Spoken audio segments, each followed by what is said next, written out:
As bodas em Caná, a água feita em vinho, e Jesus purifica o templo. Como é nosso hábito, nós vamos estar lendo e fazendo a explanação versículo por versículo.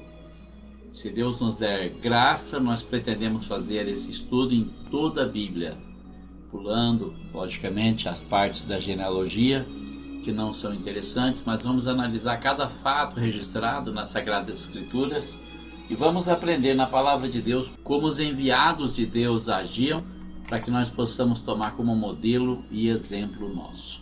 E ao terceiro dia fizeram-se umas bodas em Caná da Galileia, e estava ali a mãe de Jesus. Primeiramente, nós vamos observar que a família de Jesus tinha uma vida social ativa. Eles não eram como aquelas pessoas que ficavam reclusas num canto e com hipocrisia dizendo: olha, não pode assentar na roda dos escarnecedores. Não, eles eram uma pessoa que tinha uma vida social ativa. E isso é muito importante. Se nós vamos evangelizar, nós precisamos ter contato com as pessoas. A oportunidade de ganhar almas é quando você tem contato com as pessoas que não são cristãs. Eu trabalhei numa empresa chamada Frutesc em Bebedouro, e lá tinha um homem que se chamava Pastor, e ele ficava sempre nos cantos, lá nos cantos. Tinha a sala dos motoristas, e a gente, quando não estava trabalhando, ficava naquela sala. E eu sentava ali, puxava conversa com o pessoal, fazia de tudo para ter oportunidade de evangelizar, e Deus me deu muitas oportunidades, glória a Deus. Mas aí quando eu saía lá fora, às vezes ele me encontrava e eu falava: olha, você não pode ficar lá, ali é a roda dos escarnecedores. Olha, irmão, que tem de juiz, não está escrito, mas vamos ver o que está acontecendo lá. Como é que você vai evangelizar alguém se você não fica no meio dessas pessoas? Você não tem que se comportar como eles, mas você precisa estar no meio deles. Você precisa ter contato com eles, precisa ter amizade com eles. E eu evangelizando eles numa noite, que nós terminamos de descarregar os caminhões, estava aquela rodinha ali. Eu tinha sido muito perseguido na Barra do Agudo por evangelizar. E aí eu estava ali, eles puxaram o assunto, eu entrei no assunto e comecei a falar do amor de Deus. Foram uns 40 minutos pregando. E depois nós fomos dormir. E passou, no outro dia eu pensei: meu Deus, acho que qualquer hora eles me mandam embora também, vão começar a me perseguir, porque eu estava evangelizando, o chefe estava junto. Aí eu encontrei o chefe de manhã, o chefe chamava Nelson, era um senhor. Ô Miguel, entra aqui na minha sala. Eu entrei e falei: agora. Entrei e ele falou assim para mim assim: deixa eu te perguntar uma coisa, quando é que você acha que vai ser a volta de Jesus? E ali eu aproveitei o embalo e fui evangelizar ele. Depois veio o chefe do transporte também, o Rubens, que era o gerente do transporte, veio falar comigo, também veio perguntar para mim sobre a condição dele, que ele era casado e tinha divorciado, estava com outra mulher e ainda gostava da primeira. E eu aconselhando: irmão, se você não for para o meio dos pecadores, você não vai conseguir ganhar alma. Você precisa ir lá onde eles estão. Você tem que ter amizade com eles, você tem que ter contato com eles, não participar das obras deles, mas ter contato com eles para você ter oportunidade de levar luz na escuridão. E Maria estava ali naquela festa, nas bodas de Caná, era a festa de casamento. E versículo 2 diz que Jesus também foi convidado. E foi também convidado Jesus e os seus discípulos para as bodas. Olha que interessante. Eles convidaram Maria, a família de Maria. Certamente José já era morto, mas tinha os outros filhos de Maria, né, que Maria teve com José depois que Jesus nasceu. Porque a Bíblia diz que Jesus era o primogênito. Nós falamos disso no primeiro capítulo. Jesus é o unigênito de Deus, mas era o primogênito de Maria. Se ele é o primogênito, é porque houve outros. Primogênito é o primeiro, unigênito é o único, primogênito é o primeiro. E Jesus também foi convidado, e os seus discípulos já estavam com ele, já estavam evangelizando, e ele tirou um tempinho e foi para lá. Porque, irmão, nós temos que estar no meio dessas pessoas para poder falar do amor de Deus, mostrar o caminho de Deus para elas. E é assim que ele foi. Ele foi e seus discípulos também foram. No versículo 3, faltando vinho, a mãe de Jesus lhe disse: não tem vinho. Interessante como que as pessoas elas sabem onde está o socorro, elas sabem procurar o socorro, elas sabem quem pode resolver o problema. Muita gente procura Maria, mas quem resolve o problema é Jesus, é Ele que vai resolver o problema. Então não adianta ir para ela, pedir para outro, você tem que pedir para quem pode resolver o problema, é Ele. E Ele quer que nós cheguemos a Ele, Ele quer que nós procuremos Ele, Ele quer que nós contemos as nossas misérias para Ele.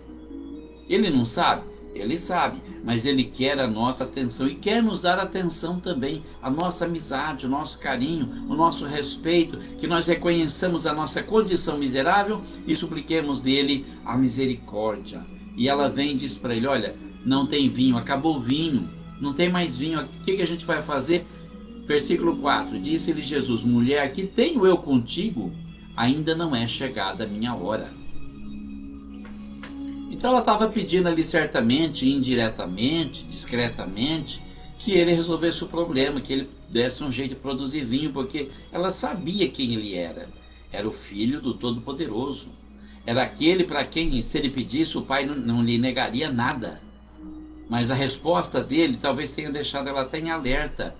Mulher, a minha hora ainda não é chegada.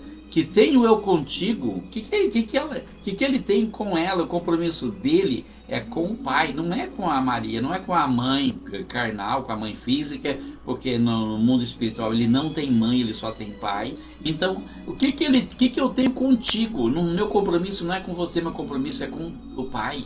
Meu compromisso é com Deus. Muitas vezes nós estamos embaraçados com coisas dessa vida porque nós não compreendemos que o nosso compromisso é com Deus. A nossa chamada é de Deus, o nosso compromisso é com Deus. Nós temos que dar conta do que fazemos para Deus. Nós recebemos a recompensa do que nós fazemos de Deus e é com Ele que nós temos que tratar. E é dele que nós temos que falar. Que tenho eu contigo? Ainda não é chegada a minha hora. Meu ministério começou para pregar o Evangelho. Não é para fazer esse tipo de maravilha. Não é toda hora que ele vai fazer milagre. Não é toda hora que ele vai ter orações. Por quê? Porque nem sempre é o momento do milagre. Às vezes nós temos que passar pela provação. Às vezes nós temos que passar pela dificuldade. E Deus sabe quantas dificuldades eu tenho passado às vezes e quanto tempo dura essa minha provação. Mas Deus sabe tudo, Ele sabe o momento de resolver tudo. Nós não temos que ditar para Ele a hora, o momento, como Maria tentou fazer ali. Ele sabe tudo, que tenho eu contigo, porque ainda não é chegada a minha hora. Espera na hora de Deus, irmão. Na hora de Deus, o milagre vai acontecer na tua vida. Na hora de Deus, a solução para o teu problema vem. Na hora de Deus, aquilo que você mais almeja no teu coração, que Ele está ansioso para te dar também, vai chegar nas tuas mãos. Precisa apenas confiar. É uma coisa que o ser humano não aprende a fazer, confiar em Deus. O ser humano pede para Deus resolver um problema, mas ele corre na frente e tenta resolver. Ele tenta fazer as coisas do jeito dele porque não confia em Deus. Mas Jesus está dizendo que tenho eu contigo, mulher. Ainda não é chegada a minha hora. No versículo 5, sua mãe disse aos serventes, fazei tudo quanto ele vos disser. Olha, isso aqui não é atrevimento. Isso aqui é a confiança que ela tinha. Porque ela conhecia o filho que ela criou, o homem Jesus. Também conhecia o Deus Jesus, cuja divindade aguardava na glória com o Pai. Sabia que ele era um Deus amoroso, que ele era um ser extremamente carinhoso, atencioso e bondoso, que ele queria fazer o bem. Então ela se adianta e vai aos serventes e diz, façam tudo que ele lhes mandar. Estavam ali postas 6 talhas de pedra para as purificações dos judeus, e em cada uma cabiam 2 ou 3 almudes.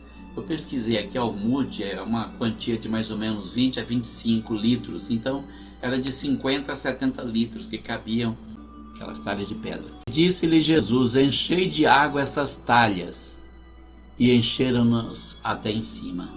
Pergunta, por que ele disse para ela, mulher, ainda não é chegada a minha hora? E quando ela diz para os serventes, façam tudo o que ele mandar, ele dá instruções para eles encher aquelas talhas de pedra. porque Ele honra a nossa fé, a nossa confiança.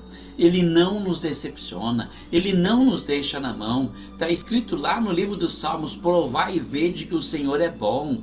O Senhor é bom e eterna a sua misericórdia. O seu prazer de ajudar, de favorecer os filhos dos homens é bom. Então Ele, para não falhar com ela, para não decepcioná-la, para mostrar a sua natureza altruísta, amorosa, bondosa, Ele segue as determinações dizendo: encham de água essas talhas. E os serventes vão e enchem até derramar. E quando está cheio, Jesus disse: tirai agora e levai ao mestre-sala. E levaram. O mestre-sala era aquela pessoa que provava o vinho antes dos outros. Ele ficava num canto só para experimentar o vinho. Então, quando as salas estão cheias, Jesus fala: agora tira um pouco e leva para o mestre-sala para ele provar se o vinho está bom.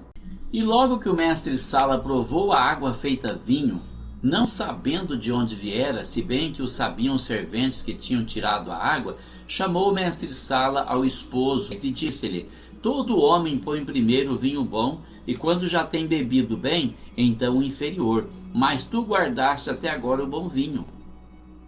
Então, olha só o que aconteceu aqui nesse momento. Ele tinha provado o vinho, claro que o esposo tinha dado o vinho bom, né? Começa: nossa, gente, vamos provar o vinho. Que delícia. Então o pessoal bebia o vinho bom. Aí, quando acabava aquela primeira bebida, eles traziam um vinho inferior, para não gastar muito. E aí já tinham bebido, nem percebiam a diferença. O vinho inferior era servido numa boa. Mas aí o mestre-sala chama o noivo e fala para ele: olha, o que aconteceu? Por que você deixou o vinho bom por último? Você serviu o pior e agora está servindo o melhor. Porque o vinho que Jesus fez era de uma excelente qualidade. Ninguém conhecia. O poder de Deus, Ele supre as nossas necessidades. Ele faz as coisas de uma forma bem melhor do que nós podemos pensar. É como Paulo disse, que Deus é aquele que pode fazer tudo quanto nós pedimos ou pensamos, bem melhor do que nós podemos imaginar. Não é bem assim o versículo, mas é mais ou menos isso aí. Essa é a ideia que é transmitida. Ele faz tudo muito mais abundantemente além daquilo que pedimos ou pensamos. Vou postar o versículo aqui depois. E Jesus principiou assim os seus sinais em Caná da Galileia, e manifestou a sua glória, e os seus discípulos creram nele. Depois disto, desceu a Cafarnaum, ele e sua mãe, e seus irmãos e seus discípulos, e ficaram ali não muitos dias. Então ele começou assim a mostrar para as pessoas o poder do qual ele disporia para fazer a obra de Deus.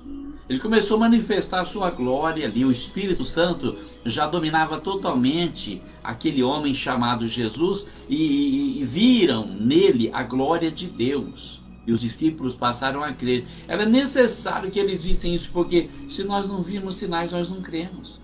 Nós somos muito ateus, nós somos muito incrédulos, e nós precisamos ver. E Jesus mostrou que era necessário para que eles crescem. Aí eles desceram para Cafarnaum, e os discípulos acompanharam ele, porque os discípulos já não queriam mais deixar aquele homem. Sabiam que tinha alguma coisa muito especial na vida dele. Isso nos ensina uma preciosa lição também. Por não vigiar, muitas vezes nós perdemos pessoas especiais. Pessoas na vida dos quais Deus tem plano. Porque nós não vigiamos, porque nós não prestamos atenção no que nós estamos fazendo. Muitas vezes nós queremos ver apenas aquilo que está diante dos nossos olhos e mais nada. Mas Deus tem uma obra para fazer nessa terra. Ele usa pessoas para isso, e muitas vezes nós deixamos essas pessoas saírem das nossas vidas porque nós não vigiamos. Muitas vezes o coração está cheio de soberba. Eu sou isso, eu sou aquilo. Você não é nada. Deus é tudo, e a pessoa na vida de quem Deus está, essa pessoa sim tem a glória de Deus. Estava próxima a Páscoa dos judeus, e Jesus subiu a Jerusalém. E achou no templo os que vendiam bois e ovelhas e pombos, e os cambiadores assentados. E tendo feito um azorrague de cordéis, lançou todos fora do templo, também os bois e as ovelhas, e espalhou o dinheiro dos cambiadores, e derribou as mesas. E disse aos que vendiam pombos: tirai daqui estes, e não façais da casa de meu pai casa de venda. E os seus discípulos lembraram-se do que está escrito: o zelo da tua casa me devorará. Então nós percebemos primeiramente aqui o zelo pela casa de Deus, pelas coisas de Deus. Aproximava-se a Páscoa e todos iam para Jerusalém para adorar a Deus em Jerusalém, no templo.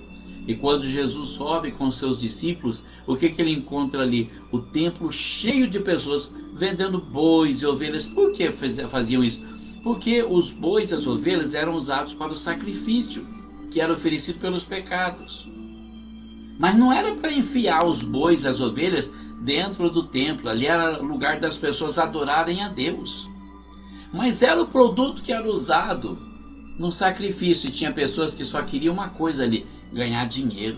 Como nós vemos hoje, muitas vezes no mundo gospel, as pessoas vendendo Bíblia, vendendo harpa, vendendo CD, vendendo DVD, vendendo livros, vendendo tanta coisa, cujo objetivo é dinheiro, din-din, din-din, din-din. Não, mas isso aqui é para a glória de Deus. Não, isso aqui é para a tua glória, porque para a glória de Deus não é. Eu acho que se Jesus chegasse aqui hoje, como ele entrou naquele templo em Jerusalém, ele ia expulsar muita gente dos templos e falar: peraí, o que vocês estão fazendo na casa do meu pai?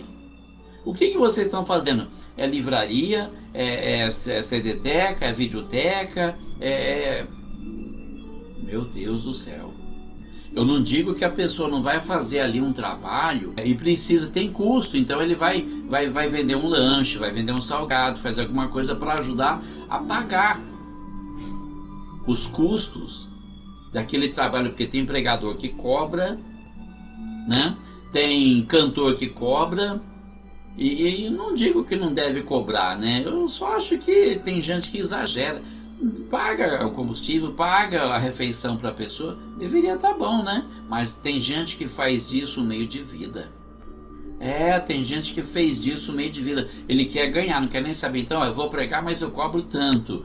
Eu vou cantar aí, mas eu quero tanto. E esses, a Bíblia diz que já receberam o seu galardão. Então eles enchiam o templo de bois e ovelhas e pombos, porque era sacrifício de boi, era sacrifício de ovelha, era sacrifício de pombo, era sacrifício de bode, estava cheio. Imagina que ele parecia um curral, não um templo. Então ele faz um azorrague de cordéis, que é um chicote de 7 pontas, e ele não diz aqui que ele bateu em ninguém, ele só fez aquilo ali para expulsar o pessoal, e expulsou também os bois e as ovelhas, tirou tudo adentro. Aqui na casa do meu pai não. Derrubou as mesas dos cambistas que estavam ali trocando dinheiro por mercadoria, negociando, e disse para eles: tira essas coisas daqui, vocês estão fazendo a casa do meu pai uma casa de venda, de comércio. E a casa de Deus não é casa de comércio, irmão, pelo amor de Deus. Os seus discípulos lembraram-se do que está escrito: o zelo da tua casa me devorará. Responderam, pois, os judeus e disseram-lhe: que sinal nos mostras para fazeres isto? Jesus respondeu e disse-lhes: derribai esse templo e em 3 dias o levantarei. Disseram, pois, os judeus: em 46 anos foi edificado esse templo, e tu o levantarás em 3 dias? Mas ele falava do templo do seu corpo. Olha, irmão, quando a visão da pessoa é materialista, ela só vê coisas materiais. Jesus falava do templo do Espírito Santo, porque o Espírito Santo habitava corporalmente em Jesus e dominava toda a sua vida. Mas eles interpretaram que fosse o templo de pedra, que tinha levado 46 anos para ser erguido. Jesus, em nenhum momento, de maneira nenhuma, poderia dizer que era aquele templo de pedra. Vocês vão derrubar esse templo aí, que também não derrubaria de uma hora para outra. Demoraria muito para derrubar pedra por pedra, desmanchar, desfazer tudo, para ele reerguer em 3 dias. Ele estava profetizando, porque a palavra do servo de Deus é sempre profecia, é sempre bênção. Presta atenção no que o homem de Deus fala, porque Deus tem uma mensagem para você. Jesus estava falando da ressurreição, não só a dele, mas a de todos aqueles que creem nele, que pela graça de Deus hão de alcançar algum dia a ressurreição. Ele falava do templo do seu corpo. Quando, pois, ressuscitou dentre os mortos, os seus discípulos lembraram-se de que lhes dissera isto e creram na Escritura e na palavra que Jesus tinha dito. Então, nós podemos ver aqui que ele fez aquela profecia. quando ele morreu, quando ele ressuscitou. Então os discípulos se lembraram disso e eles acreditaram na Escritura, porque a Escritura tem evidência, irmão. Você acredita na Bíblia pela fé, mas Deus vai te dando evidências. Quando eu me converti, eu ficava pensando, vinha tanto pensamento na cabeça, será que é verdade? Mas toda religião tem um livro sagrado, será que esse não é só mais um? Mas eu resolvi acreditar, eu resolvi botar minha confiança na Bíblia Sagrada, e com o passar do tempo, Deus foi me mostrando evidências, Deus foi mudando a vida da minha família, salvou meu irmão Dorival, a família dele, salvou minha mãe, salvou meu pai, ele foi fazendo a obra, e na minha própria vida, aquele que era um fracasso em pessoa, ele começou a colocar no primeiro degrau, no segundo degrau, e foi falando comigo, olha, eu vou te fazer subir um degrau a mais. Consegui ser caminhoneiro, que eu não conseguia de jeito nenhum, de maneira nenhuma, ninguém me dava uma chance. Ele me levou, você vai ser caminhoneiro pelo tempo que você quiser, uns 10 anos, tá bom, você cansa, eu te dou outra coisa para fazer. Me levou para a escola para estudar, e aí lá eu acabei entrando na área digital, fui dar aula de computação, e foi mais uns 12 anos nessa área aí, e depois ele me levou para a escola, para ser professor de português e literatura, para escrever meus livros, que hoje, glória a Deus, eu tenho 17 livros escritos e publicados. Então é assim, você acredita pela fé e depois as evidências vêm acontecendo. Você não vai ver evidência para acreditar, você acredita e aí a evidência vai surgindo pouco a pouco. Então, versículo 23 ele diz assim: estando ele em Jerusalém pela Páscoa, durante a festa, muitos, vendo os sinais que fazia, creram no seu nome. Eles acreditavam porque eles viam sinais. Mas o versículo 24 faz uma ressalva. Mas o mesmo Jesus não confiava neles, porque a todos conhecia e não necessitava de que alguém testificasse do homem, porque ele bem sabia o que havia no homem. Então, interessante observar isso aqui, que eles acreditavam porque viam sinais, viam os milagres que ele fazia. Mas a palavra de Deus aqui, um dos apóstolos, um dos primeiros apóstolos, um homem que conviveu com Jesus por mais de 3 anos, antes da morte e ressurreição dele, diz assim: o mesmo Jesus não confiava neles, porque a todos conhecia e não necessitava de que alguém testificasse do homem, porque ele bem sabia o que havia no homem. Foi por causa de saber o que havia no homem, que lá da glória celestial, ele disse: Pai, eu vou salvar o homem. Se eu não descer na terra e morrer pelo pecador, ele vai para o inferno.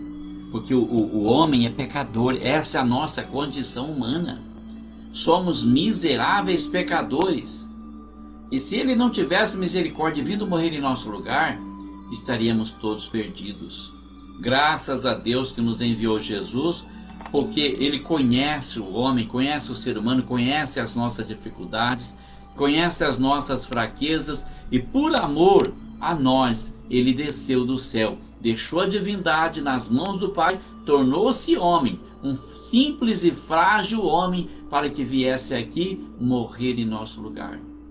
Morreu numa morte pavorosa lá na cruz, pagou os nossos pecados e nos garantiu o perdão. O que eu posso falar desse Jesus? Como ele é maravilhoso, como esse Jesus é maravilhoso. Deixou tudo, humilhou-se tomando a forma de homem, morreu por mim, morreu por você. Agora o que resta é você abrir o seu coração e deixar ele entrar no seu coração e controlar a sua vida. Como se a sua vida fosse um barco, deixa o leme na mão de Jesus, ele vai te conduzir para o céu direitinho. Não tem como errar, ele não erra, ele é perfeito. Essa é a mensagem de hoje. Espero que tenha alcançado o objetivo. Que Deus abençoe você, que Deus abençoe a sua família, que Deus abençoe o Brasil, em nome de Jesus.